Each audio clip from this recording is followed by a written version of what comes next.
I think you have a few fans. Just a few, yeah.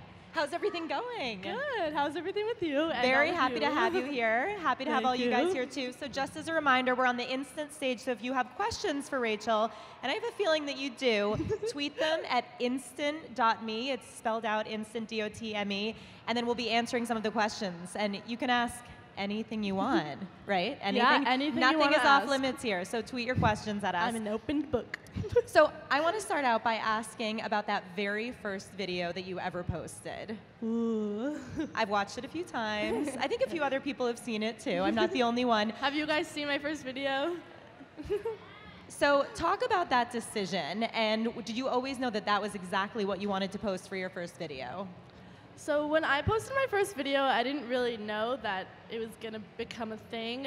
So basically, I would watch so many YouTube videos, like makeup tutorials, that every morning when I did my makeup, I would like do a makeup tutorial in the mirror where I'd be like, okay, Rachel, now you're gonna apply this eyeshadow to your outer V. And I was like, this is a little ridiculous. I have a problem that I need to figure out how to fix. So then I decided to do my first video, and since I had really dark circles at the time, and that was like the only makeup item that I really liked wearing, I was like, okay, I'll do a video on how to conceal under eye dark circles. So I just did that. And what did you expect the reaction to be? Or were you not even thinking about that? I didn't expect a reaction, because I used to do little music videos, like not actual music videos where I sing, but like, you know, everyone used to like mouth words to music videos. Yeah, so I used to do a lot of those, and nobody watched them, so I just assumed this would happen with the beauty video too. Like, I didn't expect anything at all. So you hit upload, and then when did you go back to your computer to see like what was happening with it? Well, about like 2 days after I uploaded the video, it had like 457 views, which is like a lot of views. I was like, oh my God, this is like almost as many people as in my entire school. So I was like, that's crazy. So then I freaked out and I told my mom, and she was like, what do you mean? What's YouTube? What are you talking about? And I was like, oh yeah, so you hadn't asked permission to do it first. You just went ahead and did it. Yeah, I mean, because I didn't think anything would come of it. Like, I didn't think anyone would watch it, so I'm not, you have to ask your parents before you start a YouTube channel, guys. Don't take after me with that.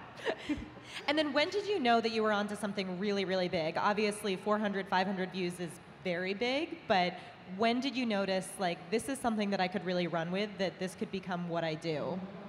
I think when I met like my first subscriber outside, because when people are watching YouTube videos, sometimes it's hard to put a face to the view. So you'll be like, oh wow, this video got 10 million views, that's crazy. But if you actually think of it in the perspective of, oh my God, this is actually 10 million like individual people, it's like, whoa. So when I met my first subscriber, I was like, what? You're like, oh, they're real people out there watching. That's so crazy. What was that interaction like? What were the circumstances? It was very awkward because I was very in shock. Hi. I didn't really know that. I didn't know why they knew me. I just saw them like looking at me, and I was like, oh my God, is there something in my teeth? Like, oh my God, do I have a stain on my pants? Oh God, this is so awkward. They keep staring at me. And they came up to me and they were like, are you Rachel? And I was like, oh God, how do they know me? Where's this coming from? And they're like, I watch your videos. And I was like, oh, really? Wow. And then talk about the process. Obviously, it's been a few years since you first hit upload on that first video. Yeah. How has it changed? Oh, well, before I used to do videos like, I wouldn't necessarily have like high production or like very well editing or like anything really good for a video, to be honest. But now I feel like I actually put like I'll think of the idea, I'll plan out the video, I'll find like a location set to film it at, I'll find actors sometimes for videos, and then like, it's like an actual production now. So talk me through your day. How much time are you spending working on your channel? How many hours? Like a regular day or an uploading day or a filming day? Any of those days. What's the average amount of time you're putting into it? Okay, well, just in general for like one video, it'll probably take like 9 hours to film and 18 hours to edit usually. I think a lot of people don't realize that that much time is going into it. Oh yeah, it's mostly just because like every single time I'm editing, I'm like, oh, like I have like slight OCD when it comes to editing. I'm like, okay, I need to take out that little tiny millisecond, otherwise the entire video is just terrible and everyone will hate it. So that's probably why it takes that long. When did you start pulling other people in to help you out? I know that your boyfriend works with you on some of these things. You've done some production together. So when did you start kind of tapping other people in your life? Well, I didn't really start using other people for production. Like right now, I don't really use very many other people to help me like make my videos. Like sometimes I'll have my friend help me film, and like my friend's little brother will help me film sometimes. But the first time that Isaac was in a video was I think around our like 6-month anniversary because it was a boyfriend tag, and every single time I wanted to put him in a video, he was like, "No, I don't want to do it," and I was like, "Please," and he was like, "We'll do it for our 6th month," and I was like, "Okay." So and what's it like working with your significant other? I feel like a it's lot of people fun. don't have that experience. I like it. Yeah. It's nice. It's like we're able to like brainstorm with each other, and it's not like anything super weird or like where I'm worried that he'll be like, "Oh, I'm gonna sue you for this idea," because I feel like that might happen. I mean, I've never experienced that, but like it has to be a thing, right? Where someone's like, "Oh, lawsuit." I don't have to worry about any lawsuits with Isaac. That's a good point. So let's talk about these Disney princesses, Ooh. right? You guys fans of these videos? Yeah. So they're so fun. They do so incredibly well. But I want to know, like, which Disney princess do you actually associate with the most? Okay, if I had to like, I mean, like, I played Belle in the video, but like, Right. I'm probably not very much like Belle. I don't read as Why many not? books as her. I wish I did, but I don't have as much time to read. If anyone, I'd probably be more like Cinderella, not in the way where I'm like enslaved by like my stepmother and like stepsisters, but like where she had so many people telling her she couldn't do what she wanted to do. And I feel like that's the thing with a lot of YouTubers. They all kind of deal with this, where they deal with a lot of like either hater comments or people like telling them they can't do something that they want to do. And Cinderella kind of was like, she wanted to meet the prince, and everyone was like, no, you can't. Like you're like a dirty like maid person. Like you can't do anything. And she was like, yes, I can. And then she did it, and then like the mean people were just like way lower down, and that's kind of how that works. I like that. So let's talk a little bit about that idea of people telling you can't do something. I know you had support from your family from the beginning. Were there people who were like, I don't know if you should be doing this? Were there teachers, were there friends who didn't get it from the beginning and kind of were naysayers when you started? I feel like most people were naysayers, because when I started, YouTube wasn't that much of a big thing. Like it was, but not everyone watched. Like I feel now it's more normal. Like if I went to high school, I feel like most people would have a YouTube channel, but back then no one really did. So like when my school found out, they were all like, oh, Rachel's so weird, and like she makes YouTube videos, and then even my brother was like, oh, Rachel, like when my school found out, I was like freaking out, and my brother was like, oh, let me see your channel, maybe it's fine. And he was like, oh God, how to get rid of blackheads fast, you need to delete this channel right now. And I was like, no, I don't want to. And then I like cried that night, and then like I like convinced myself like, no, I'm not gonna stop doing something that I want to do and that I enjoy doing because other people think I shouldn't. Like that's ridiculous. They're not the ones that live my day-to-day life, so why would I care what they think? Did you have moments when you considered stopping, or have you known since you first put that video up that you were gonna keep doing it? I also didn't know since I first put that video up that anything would come out of it. So stopping didn't even like that. I was not looking that far into the future. The only time I considered stopping was when like my whole school found out, and like people were just like very like mean about it for no reason. But like I mean like I'm here, they're there, so yeah, I'm not as upset you showed them, I'd say. Yeah, but and then what about comments on the videos themselves, or tweets, or comments on Facebook? How do you deal with those negative comments and those haters? Well, the way I look at negative comments is if someone's saying something mean about you and like talking about you, and you're not saying anything about them because you don't know them, you're kind of already higher up. I mean, every person's equal, I'm not saying that. Like everyone's like, I'm as equal as a homeless person, like we're all like people.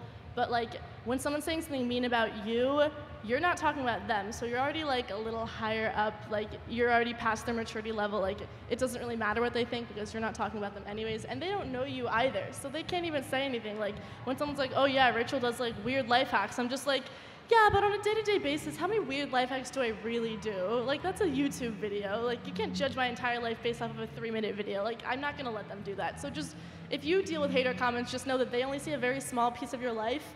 So who cares if they judge that tiny piece of your life? Like, that's not your whole life, right? So it doesn't matter. Don't take it personally. Do you feel like you've built up a thicker skin since doing it? Like, when you read negative comments right at the beginning, was it much more difficult than it is now? Well, the negative comments at the beginning were just like, oh my God, you're not supposed to blow on your brush, like you're gonna get germs on it, like you're so dumb, like, oh, and don't sniff up your nose when there's snot in it. And I was like, what am I supposed to do when there's snot in my nose when I'm filming a YouTube video? Like, get up and blow it? Like, but now it's very like, I just like will shrug it off and be like, huh. Like sometimes I'll even like find some hater comments funny, which is good. Like it's good to laugh at some things. And when I do something weird in a video, like it's good to laugh at myself and just be like, oh, the hater comment, like it's okay. It's like a joke anyways. So you started out in beauty, obviously that's your bread and butter. You can tell that's your passion, but you sort of rose above the clutter of all of the other beauty creators out there. There's so much crowded, it's such a crowded space. How did you decide to branch out and really get into comedy and the relationship commentary and all of that? Well, I don't know how many of you like were subscribed to me before I did comedy videos, but when I used to do beauty videos, I would always do like a little comical like skit intro before I got into the video. Do any of you remember that? But there was like, yeah. So I used to do like little skits before I did the beauty video, and like I love makeup, don't get me wrong, I love doing it, but like doing winged eyeliner on camera is not easy at all. It's like you try to look in the camera, but like you can't put a mirror because then you'll accidentally look down, and like it's way harder than it looks, okay? So I would have more fun doing the skits. So I was like, okay, I'm just gonna do the skits because it's what I feel like I truly am passionate about film-wise and like cinematography-wise. So I just switched that around like 2014 and just like decided like this is what I'm gonna do. That's what happened. And have you ever had any like total disasters, like videos that you've shot and you're like, there is no way I can post this? You're talking about like how difficult it is to do like a wing liner on camera, any just like total mess of a video? Well, there's been videos that I think there's only one video that I've shot and then decided like completely against uploading it because I was trying to upload like way too many times a week, like an unhealthy amount of times a week at one point. So I was like, okay, this video could do well. So I like made a video like how to get rid of stretch marks fast. And then I was like, but why would someone tell anyone that their stretch marks aren't, like, I have stretch marks, a lot of other people have stretch marks, like, stretch marks are beautiful. Why would you, like, try to get rid of them and tell other people that there's something wrong with having them? So that's the only video that I've, like, filmed and not uploaded because I'm not trying to tell anyone that, like, their natural body is, like, not beautiful. Like, that's not fair because everyone's beautiful. I love that. That's great. And so I read this quote and you said you want to change the word weird from something bad to something good. What did you mean by that? I feel like that's sort of what you're getting at here. Well, and why is that important to you? Well, when I was growing up, I always, like, the word weird was always thrown at me as if it's, like, a bad thing, like, because being weird is just being different. Like, whenever anyone's different, they just use the word weird to describe it. So why is that a bad thing? So I started doing, like, a weird series by doing, like, oh, DIY weird back to school supplies, DIY weird beauty life hacks, like DIY weird, like a bunch of like these types of videos. So I just kept doing those so that I can like, so that people could see like, yeah, it's weird to put a freaking like floaty on a notebook for school, but it's cool, right? So you could be weird and cool. So why should weird be a bad thing? It could just be like an innovative thing. So yeah, I don't think that weird should be a bad thing. I love that. That's great. Thank and you. So talk a little bit about your hacks, because I feel like this is why a lot of people are so obsessed with your channel and the videos you put out there. How do you come up with them? How do you test them? And have you had any hack disasters as you're trying them out? Well, I try to make up like 90% of my hacks because I don't want to be able to look it up and then it's on BuzzFeed because like then it's not really an original idea. So I try as hard as I can to like do original things. Sometimes it'll look really stupid when I upload it, like, or sometimes it'll work out. Like I like put like liquid eyeliner on like a Band-Aid and like cut it into a winged eyeliner, and it looked really cool in person, but on video it just looked so bad. And everyone's like, that's a terrible wing. And I was like, see, like it's not, but I understand where you're coming from because it looks like really gross on camera. So that's probably like the only time. And like whenever I try to like invent things, like I randomly one day was like, okay, I want to do a video on how to make lipstick out of bubble gum. This does not exist anywhere in the world. How do I figure this out? So I like spent like probably 12 hours buying, like I bought a lot of bubble gum and was just testing out different ways of like melting it and which bubble gums melt the best and how I can like associate it with lipstick and like how we can do that. And it was such a great video. There was a lot of things that were burnt like after that day. Like my microwave was just like terrible. There's like gum splatters everywhere. It was like gross, but like you guys don't see that part. You guys see the pretty part where like you just like make the bubble gum That's lipstick. what editing's all about. That's so what editing's all about. So if your 15-year-old self were sitting here today, do you think you would start a YouTube channel? What? Let's say if you were 15 and YouTube looked like what it does today, Oh, would you you still mean right get on now? YouTube? Yeah. Well, probably. Do you think you'd be doing the same thing? No, I'd be starting way from scratch. Like my videos would not be good at all if I was starting today. But I probably would start it just because it looks fun. I probably would get my mom's permission now that it's like actually a thing to have a YouTube channel. I wouldn't just be like, oh yeah, I'm just gonna do this and like put all my information on the internet because that's kind of dangerous. Probably shouldn't do that. Like for a very long time, I didn't even release my last name. And do you have a lot of friends who have seen your success and your rise to fame and they want to emulate that and launch their own YouTube channels? I've had a lot of people that like a lot of people that want to start a YouTube channel that are like my friends after seeing my channel, but I don't think they realize how much goes into it. Like they think, oh yeah, I'm gonna start and I'll have 1 million subscribers in like 1 month. But I'm like, it took me 3 years to get 5,000 subscribers. Like it's a very slow, long process. And if you genuinely love doing YouTube and like love filming, love editing, whatever you love about YouTube, if you actually love it and you'll like persevere through all the like bad times that come with YouTube and stuff, then definitely make a YouTube channel. But sometimes they'll be like, oh yeah, YouTube, yeah, she gets like stopped in the streets now. She gets like free makeup sometimes. They'll be like, oh, Like, I'm gonna that make a seems YouTube easy. channel. I could do that. But it's like, no, that takes like a lot of stressful things. Like I have like a stomach ulcer right now from just like stress with like YouTube. But Well, like it's that's good not stress. good. It's happy stress. I like this stress. I'd rather be stressed out with something I love than stressed out with something I hate. So what's your advice for people who have launched a YouTube channel or are thinking about doing it? I imagine there are a lot of people out in the crowd who are how many thinking people about out in this. the crowd want to launch a YouTube channel? Raise your hand. It's a lot of people. Yeah, I think you should all do it. I want to watch Yeah. all those well, videos. ask your parents first. Yeah, that's the first piece of advice. And then what's the second piece of advice for people who are kind of getting frustrated? You said it took you a long time to build up your subscribers, even just to 5,000. So what's your advice beyond just be patient?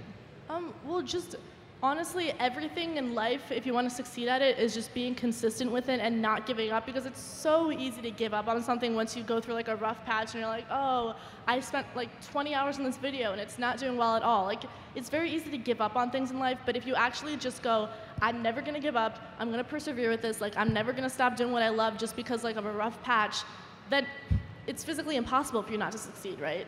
Like, I just can't imagine like still like, for like, even if it's like 20 years of your life and you like spend like 20 years of your life doing anything, but you're like, oh, I want to be an astronaut, and you like actually try really hard, there's so many people that give up in the process that like by the time you're like up there, you'll be the only one left because so many people give up. So if you never give up, you're kind of just set in life, right?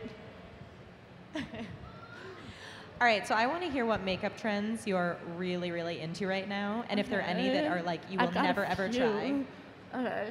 A makeup trend that I'm like genuinely obsessed with right now, which like I kind of like wear too much of it sometimes to the point where my sister's like, can you like not? Like it does not look good.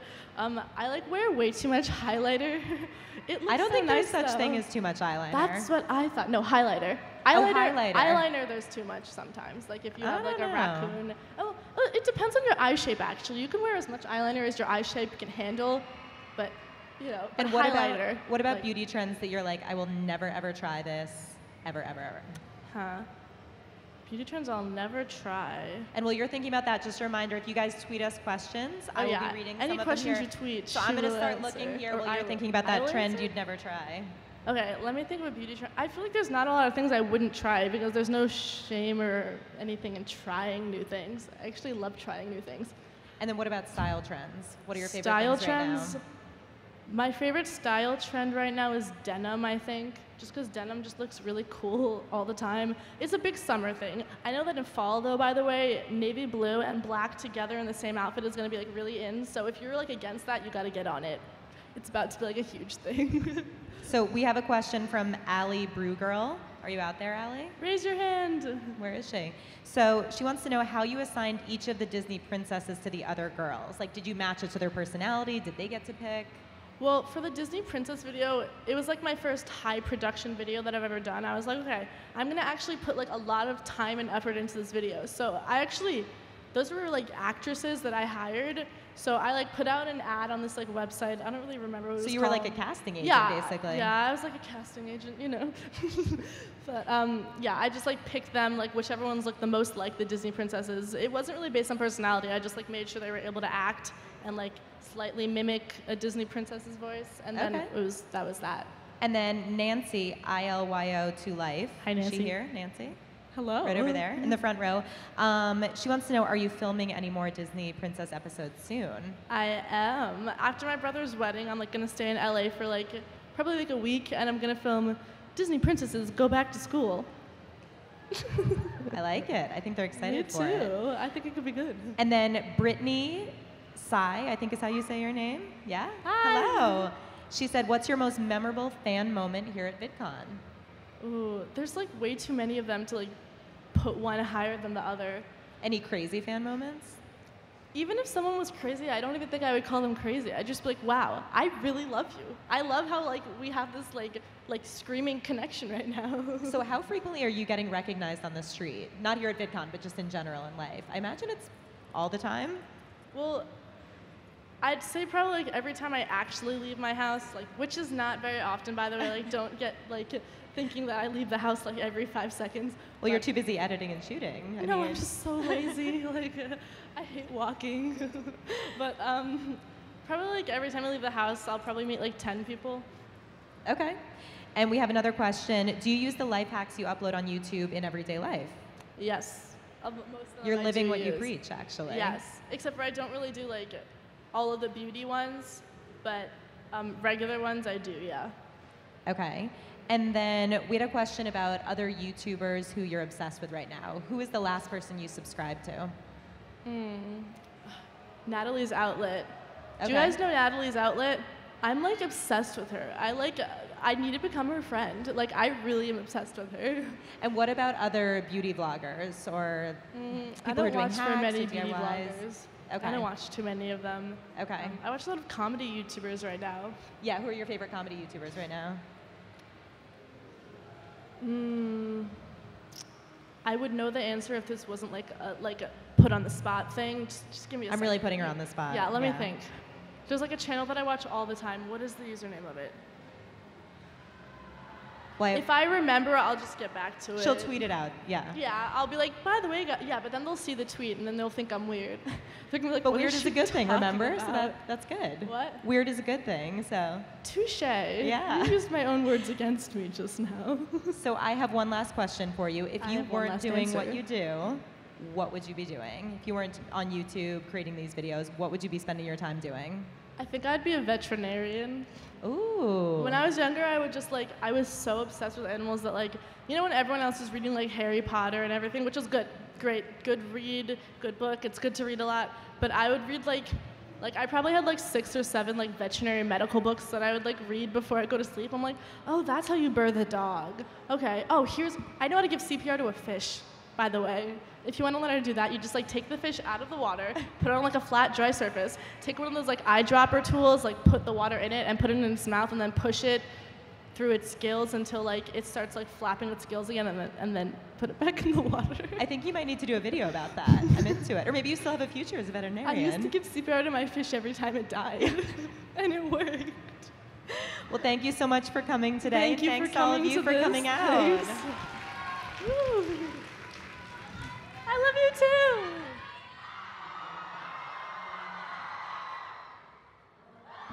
There you go. So exciting, right? That was sort of beautiful. The power of YouTube.